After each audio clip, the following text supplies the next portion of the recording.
أحياها نهجا وقيم أنثرها خلقا وشيم أملأها أملا وهمم أعكس منها صور. السلام علیکم ورحمۃ اللہ وبرکاتہ. میں آسیہ مدنی ہوں اور آج ہم نے ایک ایسا ٹاپک اختیار کیا ہے جو کہ بہت سارے اسٹوڈنٹس کو اور ہمارے طلباء کو لگے گا کہ شاید ارریلیونٹ ہے، لیکن میں آپ کو بڑی عجیب بات بتاؤں، یہ ٹاپک ارریلیونٹ نہیں ہے. یہ ٹاپک ہے ڈرگس کے اوپر، ہمارے تعلیمی اداروں میں ڈرگس کا استعمال. تو سب سے پہلے تو میں آپ کو بتاؤں، آپ کہیں گے کہ کہاں پہ ہوتا ہے استعمال، لیکن میں آپ کو عجیب بات بتاؤں، یہ بہت کھلے عام استعمال ہوتا ہے. سب سے پہلے تو میں اپنے معاشرے کی بات کرتی ہوں. ہمارے معاشرے کا جو تو نچلا طبقہ ہے، جو مزدور طبقہ ہے، وہ اپنی ساری فزیکل ورکنگ کو جو ہے وہ ڈرگس کے اوپر رکھتا ہے. یہ میں آپ کو بڑی عجیب بات بتا رہی ہوں. ریسرچز کے مطابق پوری دنیا میں چرس ایک ایسی ڈرگ ہے جو کہ آپ کو کچھ دیر کے لیے سٹیمولیٹ کرتی ہے، آپ کو ایکٹیو ہونے کی فیلنگ دیتی ہے. پوری دنیا میں سب سے زیادہ چرس جو ہے نیو یارک سٹی میں ہوتی ہے استعمال، اور دوسرے نمبر پر کراچی میں. اور میں آپ کو اپنا پرسنل ایکسپیرینس بتاؤں کہ میرے گھر میں جو پینٹ کرنے والے آئے تھے، وہ پینٹ کرنے والا وہ جو بھی ان کا انچارج تھا، وہ ان کو جو ہے بیچ میں چائے کے ساتھ ایک چھوٹی سی کچھ دیتا تھا چیز، جس کے کھانے کے ساتھ جو ہے وہ بچے کام کرتے تھے. میں نے پوچھا یہ کیا ہے، تو وہ ٹال گیا. لیکن جب میں نے ہیلے بہانے سے 2-3 دفعہ پوچھنے کی کوشش کی تو پتہ یہی لگا کہ وہ اس ٹائپ کی کوئی چیز دیتا تھا جس کے ساتھ جو ہے وہ اسٹوڈنٹ اس کے جو ورکرز تھے وہ اپنے آپ کو ایکٹیو محسوس کرتے تھے. چلیے یہ تو بات آ گئی یہاں پر. اب آگے آئیے تعلیمی اداروں کی طرف. یہی نچلے طبقے سے اگر ہمارے کچھ اسٹوڈنٹس وہاں پہ پہنچتے ہیں تو وہ آئندہ بھی اپنی پریشانیوں میں یا ٹینشن اور سٹریس کے ٹائم میں ان چیزوں کے استعمال کو اپنے بڑوں کی دیکھا دیکھی جاری رکھتے ہیں. سب سے تکلیف دہ بات یہ ہے کہ ان صحت کے برخلاف اور صحت کو نقصان پہنچانے والی چیزوں کا استعمال جو ہے وہ اونچے طبقے میں بہت زیادہ ہے. اونچے طبقوں میں عموماً پہلے لڑکے اور بعد میں لڑکیاں گینگ بنا لیتے ہیں. اس گینگ کا کام یہ ہوتا ہے کہ ان کو زندگی میں تھرل اور ایکسائٹمنٹ چاہیے ہوتی ہے. تو سم ٹائمز وہ ڈرگ کا یوز صرف اور صرف ایکسائٹمنٹ کے لیے کرتے ہیں، ہائی ہونے کے لیے کرتے ہیں. اور کیا ہوتا ہے کہ کوئی نہ کوئی اسکول کالج کی تقریبات پر اس شیشہ کو یا کوئی چھوٹی موٹی اس چیز کو متعارف کرانا جو ہے ایک گیلنٹری یا جینٹل مین شپ کا ایک حصہ سمجھا جاتا ہے.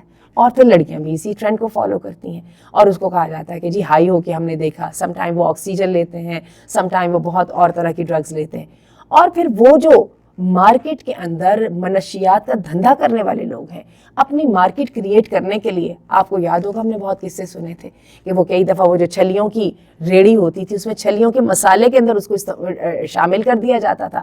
ان دی بگننگ وہ بہت اچھا لگتا تھا، بعد میں جیسے ہی لوگ اس کے تھوڑے سے عادی ہو جاتے تھے تو پھر اس کی پرائسز بڑھا دی جاتی تھی. اس طرح کے قصے آپ لوگوں میں سے بہت سارے لوگ سنائیں گے.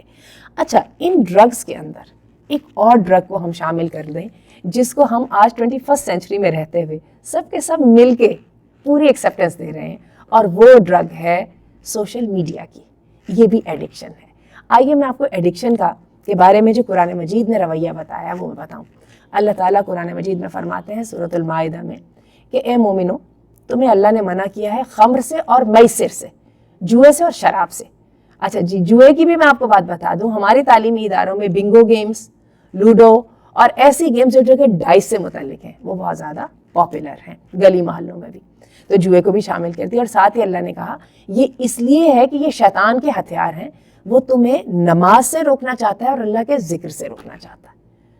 اور تم اس سے کیا باز آ جاؤ گے؟ یعنی تم یہ ٹریڈ کر لو گے کہ اتنی قیمتی چیزیں نماز اور اللہ کا ذکر جو ہے وہ دے کے تو جو ہے اتنی نکمی چیز اختیار کر لو گے جس کے اندر ایک ٹیمپریری سی سیلف سیٹسفیکشن ہے اور گریٹیفیکیشن ہے، اور اس کا نقصان اتنا زیادہ برا ہے کہ ہم جب نکلتے ہیں صبح کو اپنے کام کاج کے لیے تو ہم دیکھتے ہیں کہ وہ جو درمیان کا گرین ایریا ہوتا ہے اس پہ اتنی چھوٹی عمروں کے اتنے پوٹینشیل والے یوتھ جو ہیں وہ سوئے ہوتے ہیں جن کے اوپر مکھیاں بھن بھنا رہی ہوتی ہیں. اور چونکہ وہ نشے کی چیز لے کے سوئے ہوتے ہیں, نہ ان کو گرمی کا احساس ہوتا ہے, نہ ان کو سردی کا احساس ہوتا ہے, نہ ان کو نیچے سے کوئی کیڑا کاٹتا ہے, نہ کوئی کانٹا چبھتا ہے. وہ در حقیقت مجھے بہت تکلیف ہوتی ہے کہ وہ در حقیقت انسانیت کی ایک طرح سے شرف سے ہی گرے نکلتے ہیں. اور جب وہ نشہ ٹوٹتا ہے تو ان کی ایک ہی کنسرن ہوتا ہے کہ صرف اور صرف یہ نشہ ہمیں دوبارہ حاصل ہو جائے. دوبارہ میں ریمائنڈ کراؤں گی, سوشل میڈیا کا نشہ کو بھی اس میں شامل کر لیا گیا ہے. جو ڈرگز والوں کی ایسوسی ایشن ہے انہوں نے بہت سالوں پہلے اس کو باقاعدہ ایک ڈیزیز کے طور پہ رجسٹر کر لیا ہے, جس کی تھیراپیز ہیں, جس کی دوائیں ہیں, اور جس کے لیے سینٹرز باقاعدہ مقرر کیے گئے ہیں.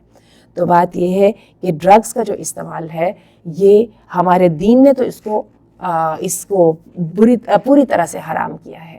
اور دنیا کے اعتبار سے بھی دیکھا جائے تو وہ بندہ جو ڈرگز کے اوپر ڈیپینڈ کرنے لگ جاتا ہے, آہستہ آہستہ کرتے کرتے وہ انسانیت سے خارج ہونے لگ جاتا ہے. اس کی بعد اس کی زندگی میں حصول صرف اور صرف ایک سیلف پٹی اور ایک جو ہے وہ نشے کی اگلی ڈوز لے کر سو جانا یا مطمئن ہو جانا ہوتا ہے. تو یہ بہت ایک سیریس پرابلم ہے, اور اسٹڈیز کے مطابق اور اعداد و شمار کے مطابق ہمارے تعلیمی اداروں میں اس کا اثر پھیلتا چلا جا رہا ہے. انشاءاللہ اگلی ویڈیو میں ہم اس کے لیے کچھ ریمیڈیز کا اور کچھ کیور کا اور کچھ سوشل ایکشنز کا ذکر کریں گے جو کہ ہمارے اسٹوڈنٹ کو ہیلپ کرے کہ وہ اپنی ول پاور کو دوبارہ بلڈ کر سکے اور وہ دوبارہ سے شرف انسانیت کی اس پیک کو حاصل کر سکے جس کے لیے اللہ تعالیٰ نے نوع انسان کو پیدا کیا. لقد خلقنا الانسان فی احسن تقویم. اگلی ویڈیو تک کے لیے خدا حافظ. السلام علیکم ورحمۃ اللہ.